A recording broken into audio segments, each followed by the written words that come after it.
70 లక్షల దాకా ఏదో ఒక ఫ్రెండ్ నమ్మి మోసపోయింది ఏదో ఉందంట, ఏందన్నా? అవునండి, అతను కూడా చాలా బాబాయ్ అని నాతో చాలా క్లోజ్గా ఉండేవాడు.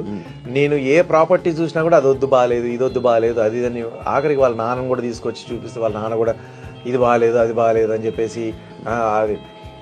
ఈరోజు ఆ ప్రాపర్టీస్ నేను ఎంత తక్కువ అమౌంట్లో నాకు అప్పుడు దొరికిందంటే అంత తక్కువ అమౌంట్లో దొరికింది. దాన్ని వద్దని చెప్పేసి వదిలేపించి అన్నీ అట్లనే వదిలేపిస్తే ఈరోజు అవి ఒక్కొక్కటి 50 కోట్లు 100 కోట్లు అట్లాంటి ప్రాపర్టీస్ అవి. ఈవెన్ మణికొండలోనే 2 acres 11 lakhsకే ఇస్తామన్నారు. మణికొండలో 2 acres 11 lakhsకి ఇస్తామన్నారు. దాంట్లో ఇప్పుడు విల్లాలు కట్టినారు, పెద్ద పెద్ద అపార్ట్మెంట్స్ కట్టినారు. ఒక పక్కకంతా అపార్ట్మెంట్స్, ఒక పక్కకంతా విల్లాలు. అందులో ఒక 20 విల్లాలు వచ్చినా కూడా నా వంతుకి ఆ 2 acresకి 20 విల్లాలు వచ్చినా కూడా ఒక్కొక్క విల్లా 15 కోట్లు.